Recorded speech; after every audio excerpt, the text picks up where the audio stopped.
everybody, and welcome back to the Consummate Athlete Podcast. I'm Molly Herford, and when I'm not writing about various fitness, outdoors, nutrition-related stuff, I'm trying to get outside and adventure as much as I can, which has not been a lot lately, to be honest. Well, that's too bad. I am Peter Glassford. I'm an endurance coach and I guess registered kinesiologist. I've reversed those today. Whoa, we're getting a little crazy today. Well, I've been spending a lot of time working on endurance coaching, so maybe they need to be reversed. Maybe this is my reflection for the year. Oh boy.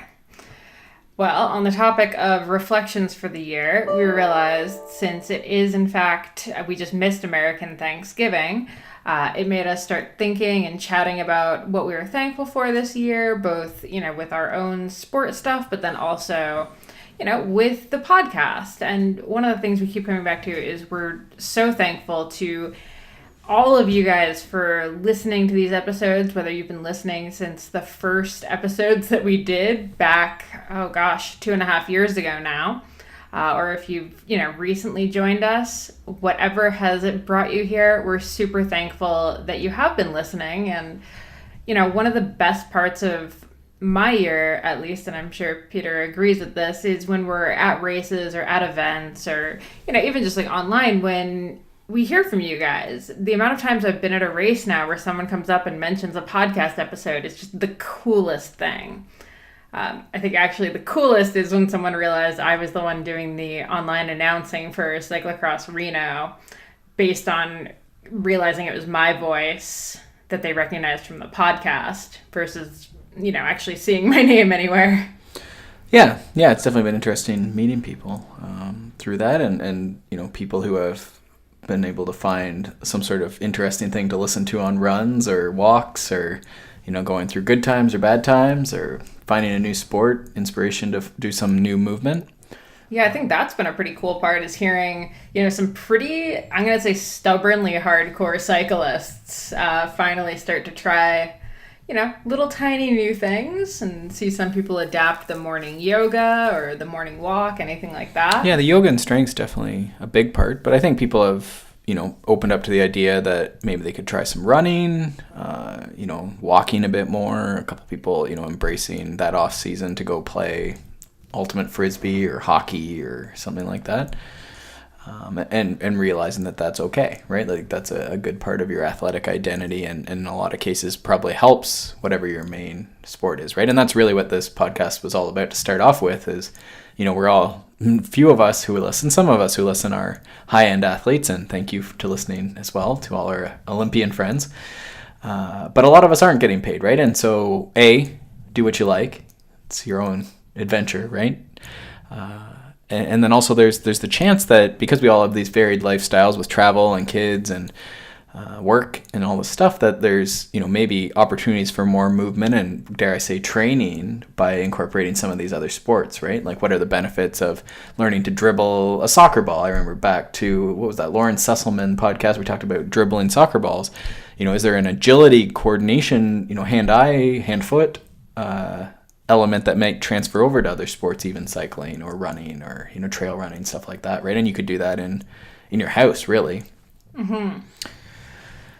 Yeah, I think one of the other themes that's kind of come up a bunch this year has also been this idea of, we all do our training and a lot of us do a lot of it solo, but most people race not necessarily for results. I mean, although the results are nice, it's a lot about the community that they get to see every weekend, during race season.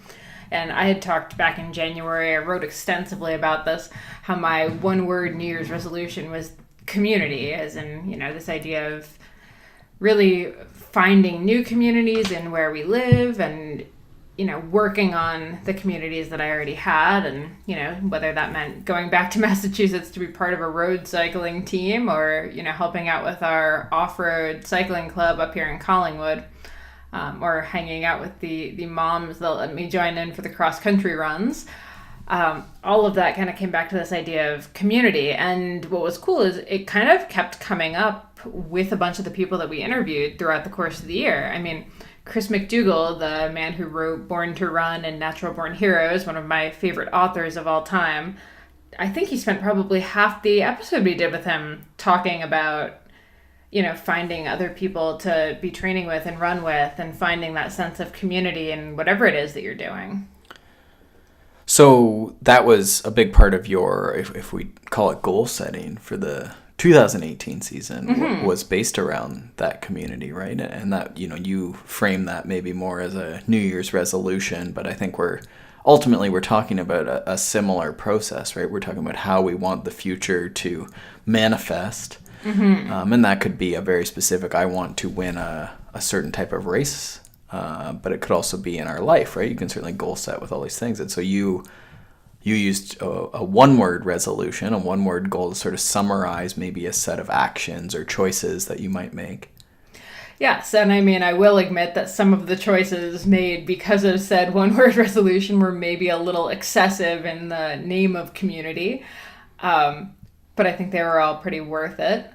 It's been a pretty awesome year, and like I said, it's cool to hear that it seems like that's becoming more and more popular in why people are training and racing and doing all of these things. So I guess I'll also just add that I'm very thankful for all of the communities that I've gotten to be part of, and the people that we've gotten to talk to that have talked about embracing community.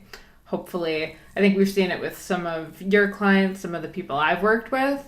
A lot of what keeps you in a sport is really the people who are in it, not so much the results or the numbers or anything like that.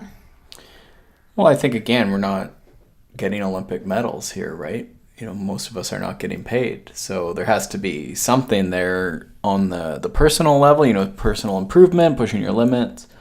But there also has to be some sort of enjoyment there for most of us. Not everyone values, some of us are exceptionally introverted maybe and don't need that or getting it from other parts of our life. But I think that's a reality, right? So I think for some people that could be a great goal, to sort of invest and stay around after events a bit more or volunteer at events a bit more.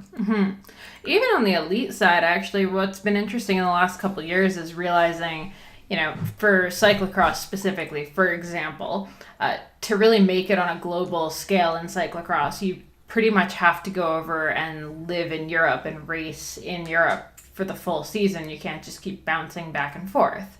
That's just been kind of proven over and over again. But as a racer going over there to live, it's almost impossible to live over there and race well because you're so isolated when you're over there. So you see all these great talents from the US that are still struggling, no matter how many watts they can produce, no matter what they're doing on paper, no matter how they're racing in the US, they still have a really hard time in Europe because there's still a lack of community there for them. So even at the highest level, the community thing really comes into play. And I think there it's looking at, it's interesting. It sort of reminds me of the conversation I've been having with a few clients around, okay, well, what is the next step? And in some ways, it's almost stepping in the reverse direction, I guess. But the idea that to be a cyclocross racer at that elite level, you need to immerse yourself.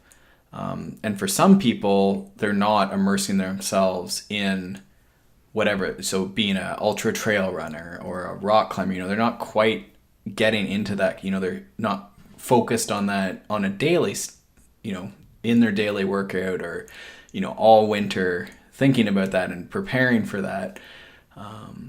Going to enough of those specific types of races, training with people who are also training for those types of races, right? And I guess what I'm thinking is that community sort of feeds into that, right? And that's almost what you're saying with this cyclocross in Europe. It's a very niche Olympic level type application, but you wonder how much of that is similar, right? A familiar term or concept would be, they talk about, I don't know who they are, but experts. When you're trying to lose weight, right? Sometimes you have people in your life that are not so helpful, or if you're trying to start running, right? Like if you get a workout buddy or something like that, right? And how that community can sort of feed into that goal. So that's been a common refrain in some of the end of season reviews. I do sort of a document, and then we usually do a call or an email or a bit of both, and some data analysis with clients. And it's sort of been a refrain for a lot of these clients. We've pushed them as much as we can, ride in the trainer, Zwift, not to pick on that again, but I guess I'll become that guy. Maybe I can get on TV for it or something. I don't know that anyone is covering that on TV. What, being like against Swift? Yeah. I think I could be that guy. I don't know if I want to, though. They're probably nice people. They are. Shout out to Swift. Yeah, maybe. So I'll have to say how much you can do on your own versus getting immersed in a community where then you have this information share, you have this motivation, you have this like daily expected like work capacity, right? Yeah, absolutely. And you actually do get to see that exact thing happen in Europe for, say, the month of January when everyone is living at the USA Cycling like HQ in the Netherlands. You start to see the one guy who goes out for the morning run. The next morning, you start seeing like 2 or 3 guys sort of going out either with him or kind of just behind him. You know, the one guy orders salad or has more salad that night instead of going for like the 3rd helping of pasta, and suddenly, you know, the younger athletes are kind of following along with that. So it's, yeah, the power of community is huge. So if you haven't found yours or you feel like you might need one, maybe that's more where your resolution for next year lies versus, you know, losing 5 pounds or gaining 50 watts or whatever, you know, numerical resolution you were thinking of. Well, and it might be part of that, right? Again, the way I sort of lay out, you know, we look through the season, clients say, okay, this is what I liked about the season. This is what, you know, I really enjoyed this. It might have been winning the race or doing this race or these type of rides. They find the thing they enjoy, the thing, and then they pick out what did you not enjoy? What was the crappiest moment? Okay, it's probably losing something or not meeting a goal or getting sick at a bad time. You know, and we talk about that. But then eventually we sort of work through this forum, this discussion, and find an outcome goal. So that could be an obvious, you know, I want to place top 100 in this race. I want to get under 9 hours in this endurance race. And then out of that, whatever that outcome is, there's always going to be process or practice goals, is what I would call them. So things you're going to do on the day-to-day or the week-to-week that are going to lead to that, right? So that's sort of what we're talking about here is I'm going to ride with X people or X group once a week because I just know that those are people. You know, we have Paris to Ancaster's a gravel grinder here. Big common goal for masters, especially, is to get in that top 100. I would say a good goal for most people is top 100. And so a good way to do that, we know numbers that are associated with this. It's fairly predictable to train towards that. But a lot of people just don't ride gravel, mixed terrain, and they don't ride with people who are of that caliber. And it can be hard. Like it's not the easiest thing. Like you said, you had to drive to find some of these communities and to find a women's crit team that you could race on. You know, so sometimes it involves driving to ride with people or to train with people, right? But you see all sorts of stories like these people that drive Olympians that drive 4 hours to go train with a certain coach or a certain group. I feel like that's literally every ice skater ever's bio for some reason. I think I was going to say it's every speed skater's bio, yeah. I remember, reading that about so many figure skaters, because when I was a kid, Tara Lipinski was the big figure skater in the U.S., so every book was about figure skaters, and all of them had that going. Yeah, and that might not be possible for everyone, right? You know, I have lots of clients that live in pretty remote areas, but there's usually some element of that, right? Another common thing that is, you know, we're training for a goal that involves a lot of hills, and people live in very flat areas, right? So A, is that the goal we actually want to go after? You know, are we willing to drive to hills? And then B, okay, that's the goal we want to go after. We need to drive to hills. So it might mean instead of doing a 4-hour ride, like maybe there's some weeks you have to do a 2-hour ride and drive an hour each way to get that training, right? But it's very specific. It's what actually matters. Mm-hmm. Yeah. I like all of that. Yeah, so that's, I think, when we're looking at this whole episode, which we didn't really intro super well, we're looking, you know, we're thankful. What are we thankful for in the season? And then we're going to take that and review it, right? So how do we turn that into action for next year, right? It's in the past, so it only matters so much, but what are we going to do now, right? And so we thought today that we'd go through some of these common themes and some of these, you know, some of the things that my clients have sort of experienced, some things you've seen. Yeah, I think the one that both of us kind of accidentally came to this year that I'm gonna flip as a thankful for is that I'm really thankful for being sort of injured, actually. I never thought that would be a thing I would say. I feel like we've had a lot of people on here that talk about how to prevent injury, which obviously would be the ideal situation, but, you know, as it is, my knee has been sort of out. I'm dealing with knee pain stuff. I haven't been able to run for, going on a month now, which is very, very frustrating. But ultimately, I'm trying to think about it as a thing that I'm really thankful for, because it's forcing me to figure out, okay, what's going on, why is this happening, and what are practices that I can put in place in order to make sure it doesn't happen again. So I think, whether in this weird way, I'm actually really happy that this negative thing happened now versus, going another couple of years with I'm not going to foam roll, I'm not going to do any mobility, I'm going to kind of ignore any recovery. Yeah, I mean, the nice thing about yours is at least there's some sort of tracing of, there's a cause and effect. There's for sure. acute chronic ratio. So we always talk about, people go down to training camp and they haven't trained all winter, or if, done 5 hours a week and then all of a sudden they do 5 hours a day. So the acute chronic ratio is a pretty good indicator of injury usually. And so you violated that. You basically went and did a fairly long and hilly gravel grinder with very minimal chronic training load. Bike training load. Or hills. So there's an obvious sort of training error there, and then you have a bit of a biomechanical issue that, again, foam rolling and some correctives may and will likely sort of remedy, right? So... But it brought that to light, I'd say. Like, that gravel grinder situation made me realize that I have these imbalances, that there was just only so long I was going to be able to get away with them. So now I actually have to work on them.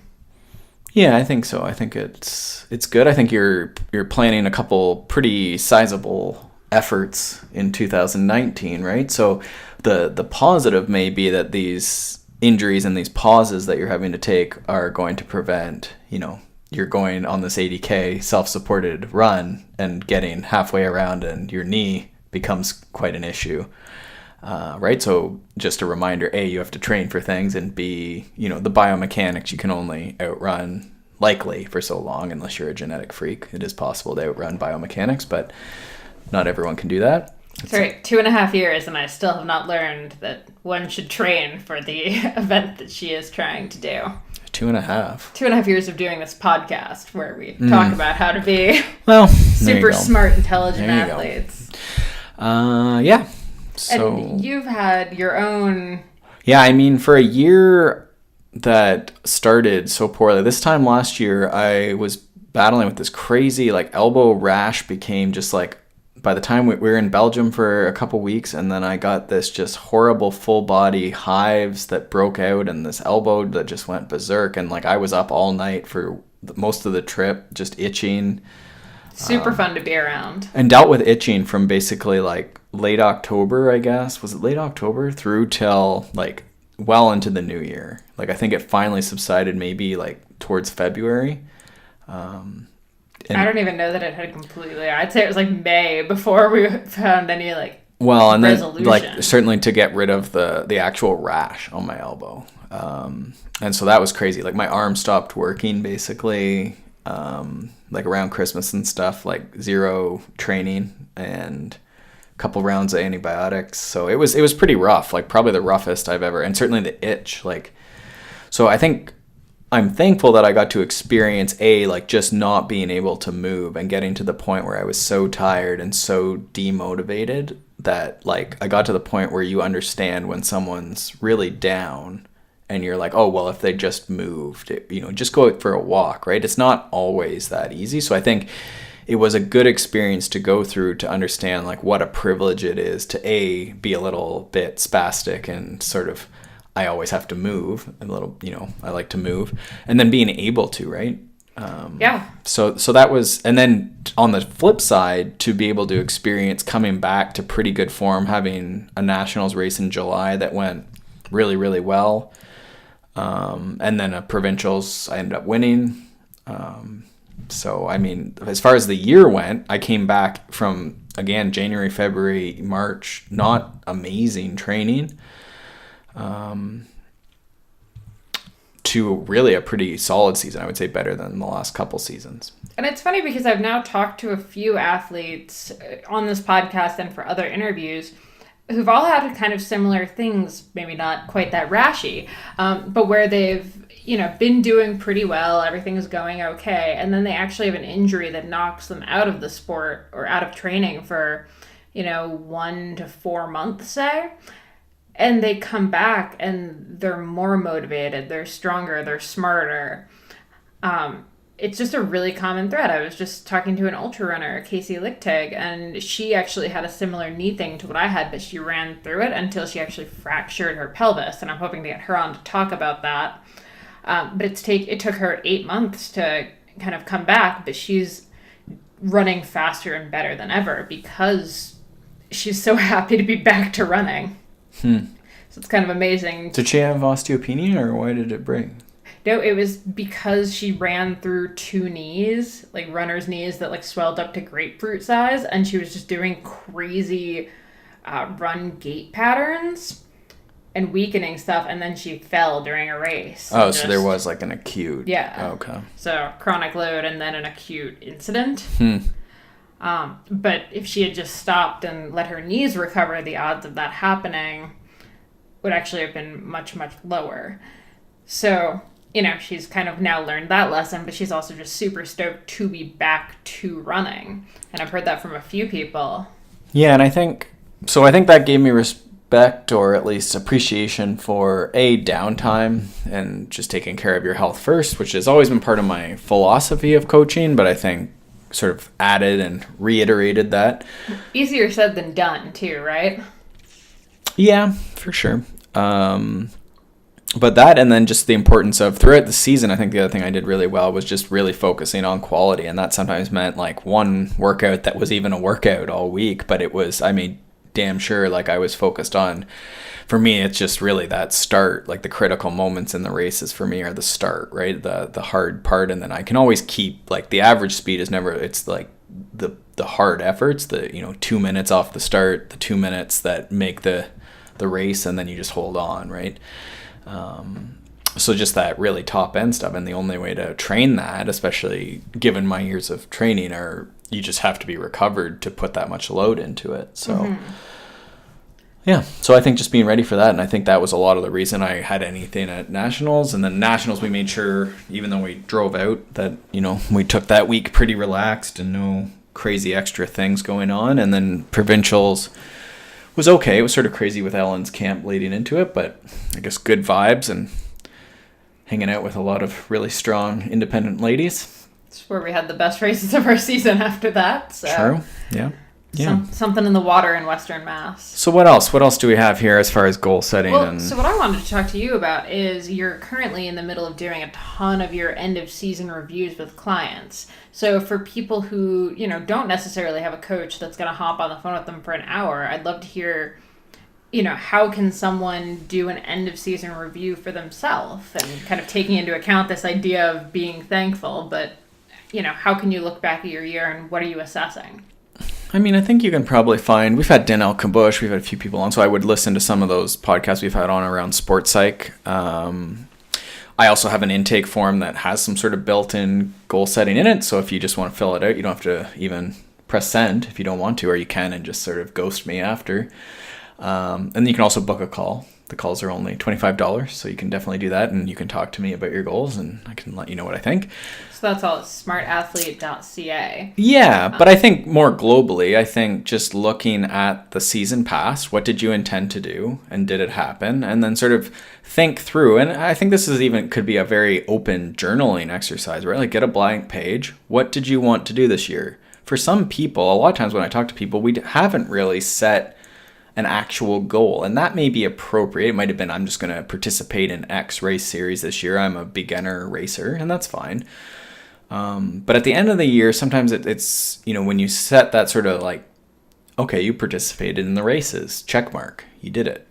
And then sometimes you feel like, oh, that would maybe undershot, right? So maybe you do need to put a little more a qualifier on that. So a lot of things, what I'll do is I'll look at how close were you to winning or upgrading or different things like that. Those are the common sort of sport expert goals, right? Or I either want to get closer to winning or on the podium or win or upgrade. So we sort of look at that and how far away are you? A lot of races, you can sort of calculate a percent back from the leader or the place you want to be. I talked about top 100 at Paris de Ancaster. And that is a pretty common, like if you have a few races, you'll see like I'm almost always 10 to 15%, or 10% off. And then now you have to get 10% better in a lot of different areas, right? So ride 10% more, increase your power outputs by 10%, learn more skills if that's relevant to your discipline. It probably is. Strength training could be 10%, and just try and think in those percentages. It's a pretty rough way to go about it, but if you can get 10% better, and as a beginner, that should be no brainer. Then you can see how that goal, right? And that gets back to that process goal of, power outputs, skills, right? You could get quite mathematical about it and pretty calculated. I was going to ask, when you're talking to your clients, for example, do you go more like qualitative or quantitative? That's a good question. And so I think it depends on the person, right? Mm-hmm. I usually try and pull people back towards the center, I think, right? So you have your people that don't have a lot of data, and so it's very nebulous, but we have a lot of feelings, which are good. But sometimes it's very hard, right? Like you feel, but you can't really, where do you get the results? So that's where, if you don't have any power or pace times for running or things like that, if that person has never collected data, right? Or they're not a power person, they're not a data person, then you can pull that from race results maybe and sort of pull them back to, okay, well, let's try and figure this side of things out, right? Mm-hmm. But on the flip side, I have a lot of people who are very data oriented, and we have to add a bit of feelings to that, right? Because there's usually feelings there just as there's data there, just so we have a balanced approach, right? Yeah. I'm a big believer that there's sort of three things. I've been saying this a lot lately. The clients that do the best are the ones that are willing to be focused every day. So not necessarily work hard every day, but be focused every day for even whatever that is, half an hour. The clients also collect some sort of data, and whatever that means for their development and their sport. And they log that reliably, and they have an attention to it. So for a runner with no major data, it might just mean they go to the same hill and they're willing to do a bit of monotonous work so that we know times around a loop or up a hill. It might also mean a power meter. It might also mean pace. And then they also add qualitative. So they add some feeling to that. I felt good today. I ran with Molly today. I, hate this workout. Hate Molly today. Right? And so once you have those three things reliably, it's very rare for someone not to do well. Mm-hmm. Now, okay, next question about your end of season stuff, because I find this end of season review is honestly like so much more important in a lot of ways than even setting the goals for next year. Because if you don't have this process ahead of figuring out next year's goals, you're never actually getting closer to them, I don't think. Yeah, I guess I sort of wrap them up together. Yeah. But what do you mean you're not getting closer? Well, if you don't ever sit down and think about how did this go, I think the best example of this is I'm going to say 20 years now. If you asked me what I wanted to do body-wise, I would say I wanted to lose 5 pounds. Could not tell you what I weigh at the beginning of the year. Could not tell you what I weigh right now. Don't know. But you know what? I would still probably end up saying my New Year's resolution would be to lose 5 pounds. I've gotten smarter in the last few years. But, from probably 11 years old till I was 25, 26, that would have been my goal, despite the fact that I did not keep any track of it, any log of it, have any plans around it. It was just always this weird nebulous goal. So if you don't actually take the time to stop and think about how the goal went, you're just going to keep ending up saying the same goal kind of over and over again and never actually getting there, or not getting there as effectively. Or you just keep doing the same wrong things, or things that aren't giving you the 10% because you didn't really think about it. It's a common goal, I guess, body composition, right? If we think about an athlete population, and I try and push, that's one of the questions in my form is, tell me about yourself as an athlete. I've stole that from the Brave Athlete people largely. Because my goal is to get everyone thinking like an athlete. But not everyone thinks about that. It's surprising, actually, the answers to that question are some people who I think should, are quite athletic and training is part of their life. They have a hard time. And so that's a discussion then to have, right? There's obviously some feelings behind that. And what would make you feel more like an athlete, right? Okay, so my question I know, that I ended up accidentally... is the weight loss. No, that wasn't my question. Oh, because I was going to say, first what I would do is, does this person, I would look in the background, like, does this person actually need to lose weight, or is there a body composition, like, leanness that we need to go after? Are the results not sufficient? Then I would ask them more about why. Like, why do you want to lose 5 pounds? Like, what's going to happen when you lose 5 pounds? Which, again, I couldn't answer because I couldn't tell you how much I weighed to begin with. I mean, the actual goal you have for this season, if I try and verbalize your goals for you. Somebody's got to. Yeah, I mean, you want to do ultra runs that involve large hills. So there is a power to weight. There's an obvious power to weight with that. But there's also a health. And in ultra running, like, you have to be able to not get sick and also absorb a lot of impact. So there's sort of this, like, odd, balance where the weight is going to slow you down and also add impact, but it's also going to make you more resilient. Mm-hmm. So I think it's a good, especially with younger people, but really with anyone, if it's close, then I think that's where it's sort of good enough when you start going after more the performance. So for a runner, you could look at their VAM, like how fast they're running uphill, or just the amount they're climbing is usually it's just way too low and they need to climb more. So now all of a sudden you need to climb more. The more you become an uphill runner, the more you'll look like an uphill runner. Dean Golich, the episode with that one, we asked him about power to weight for cyclists, and specifically with females. And that was his answer was, if the power goes up, it'll just go that way almost always. Mm-hmm. And then the other question would be, well, what did you do this year to lose 5 pounds? Like, did you have a plan? Like, what was the thing you changed? Are you actually asking me? Because I was just trying to give, like, an example. Well, I guess, like, so if nothing changed in your behavior, right? And that's again, when we're looking at these practice or process goals, it's what is the behavior that we're going to change? So for you, it might be, okay, I drink cola every day. I do not. So then it'd be, okay, well, maybe we're going to switch over. We're going to get ourselves a sparkling water machine, and we're just going to drink water. This might be Peter's ploy to get us a soda water thing. But again, if your goal is you think 5 pounds is going to make you the best runner and a happy person, okay, interesting. Why? Let's explore that. Maybe there's some odd feelings that we need to dig deeper on. But if you're like, it probably would make you better as a runner, let's try this theory. What is the process goal that we're going to do? Well, low-hanging fruit, you're drinking cola and 2 glasses of milk. I would probably pull those out. Also not doing that. Pull those out and then continue to train, run uphill more, train effectively, sleep, and away you go. Yes. Goal setting. I think what I was trying to say, completely not really the question I had asked. Okay, well, you had another goal, so let's look at this other goal.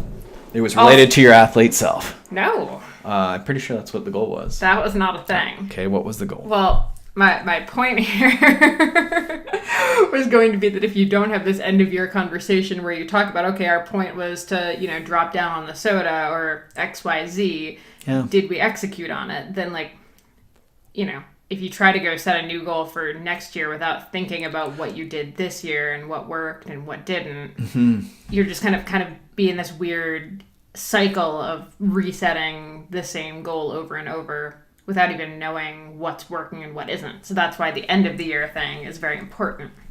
Yeah, and do you have more? I do have more. Okay. Well, I was going to ask you 2 questions. One would be how do you deal with a client who has a really good year and is really happy with their end of year review? And then how do you deal with someone who's really not happy with how their year went? Because both present sort of interesting challenges, right? Mm-hmm. Yep. I mean, I think both are very important. I think everyone, ideally, I would talk to and work through this process, because I think there's a lot of things that the athlete knows that the coach obviously doesn't, or maybe not obviously, but the coach doesn't know, right? Because you're with yourself all the time. Yeah, it's very annoying. So there could be feelings, right? Like I could think, oh wow, like this data looks amazing. This is the best like power, the power's all increased, this went perfect. They won. And then it could be like, oh, this is the worst season ever. And it's like there's feelings behind that for whatever reason, right? Like the race wasn't as hard as they thought it was going to be. It was an easy win or something, right? Or they had another number in their head. They wanted that CP20 to be even higher, but it is like you won. They wanted to lose 10 pounds instead of 5. It could be any of these things, right? So it's that. And then I think you also have to be careful of that the quote unquote post Ironman burnout, right? So I won provincials. I'm the king of provincials, or what is my title? The provincial world champion. So now what? I don't know. He hasn't stopped crying since, so I'm not really sure how he's going to answer So that. now what, right? So I had a client, I think I referenced this on the last podcast, just finished a big stage race. It's been his, like, not life's goal, but it's been a couple of seasons. He's had to deal through, a couple lifestyle things, a couple injuries, finally got things put together. We did it. Went great. But now what? Right? And so that is an important conversation because we need to get back on the horse and doing something, right? It might be, for some people, maybe you don't. Maybe you need to go in another part of life, right? And you're going to focus on career or family or whatever. Some people it might be a different discipline, switching from cyclocross to gravel, and that's fine too. And some people it might just be, I'm provincial champion now. I just want to do that again next year. And what am I going to do to get that CP20 up or that, and then you set goals around that. I think for some of my masters, like you get to the peak of some of these categories. And if you're not willing to travel or there is no upgrade, you end up like topping out, right? And who are you chasing now? So some of them end up winning by, they're just out front by 5 minutes. And it's like, okay, well, what do you do now? Yeah. Right. Yeah, so I think this actually all kind of does circle back a little bit to the kind of key point of this idea of being thankful too. Is when someone has had a bad season or even a great season that they're feeling bad about, kind of coming to what did go well this season, what can we be thankful for, Okay, so you don't have anyone that you're racing because you're ahead by 5 minutes. Like, let's be thankful that you've raised your power to that point where you can do that. Mm-hmm. Yeah, and that's definitely, like I say, that's a question for both people. All the times people that I have go through this process, what went well and what went bad? What could we improve on, right? Like there's got to be something we can improve on. And some people, or everyone's on one side of that equation. Some people are very good at pulling out positives. Some people, like I'm not great at pulling out positives a lot of the time for myself. I'm very oriented on like, oh, this is what I could do better. And that's served me relatively well. But at some point you need to reflect on the positives too, right? So you asked about the person who doesn't have a good year. Yeah, how do you talk them around to figuring out what they are thankful for and what they're happy about? There's usually something there, right? I think sometimes there's expectations, like you say, that weren't, either the goal was just so bold, right? It wasn't maybe the goal that should have been set, maybe a little ambitious. But I think a lot of times it's, again, finding something in the power, something in the, this community is a good place to start. Things that, why are you participating? We get back to that why, right? Often it has nothing to do with the medal at the local race, right? Maybe the goal was to win the local race, but all of that is very subject to who shows up and how life goes, right? And so for a big subset of my clients, it's, power numbers look okay. They did the best they could with, life and what's thrown at them. And then, they went to the race and had a great time and the community's really good and they had a blast and the family came and everyone had a good time and everyone got home safe. Sometimes that's good. You live to fight another year, right? And maybe next year life's more chill, right? And then you build on that, right? And what was the good thing, what didn't work, and then you can set, again, that outcome process goal off of that. And sometimes that, okay, I didn't get the goal, and that sometimes is a nice point for reflection. Like, do I set a different goal, different discipline? You know, instead of top 100, maybe I'm a top 200 person for now. Or, you know, do you just try again and, okay, it's obvious. Like, I just didn't train this year. I didn't think I needed to, and apparently you need to train. I have heard that. You know, and that's tongue in cheek, but, you know, sometimes it's just like, you know, we set the goal of training this much or this hard or this type of training, and it just didn't happen. You never drove to a hill. You never rode a hill, and this race was an uphill race. Next year, if that's the goal, then, you know, there we go. And there's that obvious cause and effect, and then sometimes there's a reason for the cause and effect, and sometimes it just, you know, we fall off track. So, awesome. Yeah, hopefully there's something there. I think so. So I think we're going to wrap up on that one. So again, just thank you so much to everybody who listens to the show and who has been listening. We love and appreciate you very much. And actually, we'd also really like to hear about your end of season wrap-ups. You know, how did your season go? Is there stuff you're super excited about? Is there a new sport that you're dying to try for next year? Is there a new goal you have in mind? Is there something, you know, doing your end of season goal setting and looking back and everything? Is there something you realize that you need to shift or want to start changing? You know, let us know. Comment, let us know on Twitter at Peter Glassford or at Molly J. Herford. Like Peter said, smartathlete.ca has a ton of really good resources for that. Whether you just want to, you know, see what an input form looks like, or if you want to book a consult with either of us, we're both open for that. And I think, yeah, that's about it. So happy belated Thanksgiving, everyone. And we will be back with our regularly scheduled programming next week. Thanks so much for tuning into the Consummate Athlete podcast. You can check out my stuff over at theoutdooredit.com or by following me on Instagram and Twitter at Molly J. Herford. And you can check out Peter's coaching, training plans, blogs, all that fun stuff over at smartathlete.ca or by following him on Twitter and Instagram at Peter Glassford. And if you want to support this show and other awesome podcasts, please check out wideanglepodium.com for show info, other podcasts, bonus content, and to become a donating member so you can get all of that rad behind the scenes content and help keep shows like this on the air. And lastly, if you're enjoying this podcast and all the information that we're bringing to you every single week, do us a solid and pop into iTunes to leave us a rating and review. It takes you about 2 seconds. You can do it on your computer, you can do it on your phone, and it really helps us out. Thanks so much, and we will see you next week.